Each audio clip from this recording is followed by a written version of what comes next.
ওসমান হাদি, ইনকিলাব মঞ্চ, এগুলো সবই হচ্ছে জামাতের বি টিম। তারা একটা ইমোশন ক্রিয়েট করেছে, কারণ সাদিক কায়েম ওইখানে তার প্রতিদ্বন্দ্বী ছিল এবং সাদিক কায়েম তার ভোট কাটাকাটি করত। On top of it, anti Bharat একটি সেন্টিমেন্ট গ্রো করার জন্য তারা ওসমান হাদিকে হত্যা করেছে। মোরওভার এটা একটা সুইসাইড স্কোয়াড, এবং তারা স্যাবোটাজ করে ওসমান হাদির একটি ইমোশন তুলে অ্যান্টি ভারত সেন্টিমেন্ট গড়ে বাংলাদেশে আসলে এ সকল মৌলবাদী রাজত্ব কায়েম করতে চায়। ওসমান হাদি যে কোন আইডিওলজিতে বিশ্বাস করে, সে যতই মুখে সে বিএনপি, মুখে সে জিয়া রহমান এগুলি বলুক না কেন, জিয়া রহমান নিশ্চয়ই মতিউর রহমান নিজামী বা আলী হাসান মুজাহিদের প্রেমিক ছিলেন না। উনি তাদের বিরুদ্ধে যুদ্ধ করেছিলেন। উনি বহুদলীয় গণতন্ত্রের স্বার্থে এবং দেশের যে সকল সন্ত্রাসী কর্মকাণ্ড এগুলি থেকে মুক্ত রাখার জন্য জামাতকে রাজনীতিতে এনেছিলেন, যাতে করে তার সন্ত্রাসী কর্মকাণ্ড না করে।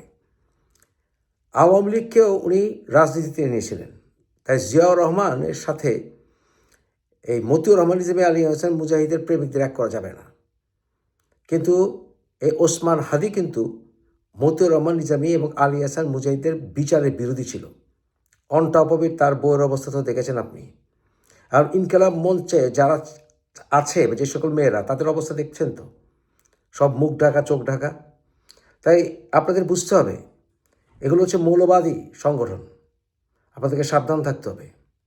এরা সব স্বাধীনতা বিরোধী, খেলাফতি চিন্তায় বিশ্বাস বানিয়ে দিয়েছে। ভাইয়েরা আমার, এই জুলাই যদি এটাকে বিপ্লবে পরিণত করতে না পারি, চূড়ান্ত যোগ্যতা অর্জন করে যদি এটাকে চূড়ান্ত পিকে যেতে না পারি, সামনে বাংলাদেশে আমাদের জন্য ভয়াবহ সে আর একটা সিপাহী বিপ্লবের করুণ প্রতি অপেক্ষা করছে। আপনারা অনেকে ভাবতেছেন এইটাও কি সম্ভব?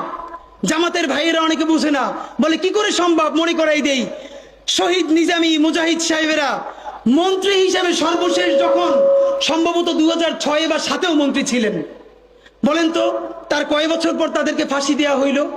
10 বছরও লাগে নাই। রানিং ফুল মন্ত্রী ছিল, লক্ষ লক্ষ মানুষ তাদের সাথে ছিল, তাদের মন্ত্রণালয়ে একটা পয়সার দুর্নীতি বের করতে পারে নাই। 10 বছরের মধ্যে মন্ত্রিত্বের পর তাদেরকে ফাঁসি দেওয়া শুধু হয় নাই, তাদের সন্তানরা তাদের জানাজাটা পর্যন্ত পড়তে পারে নাই।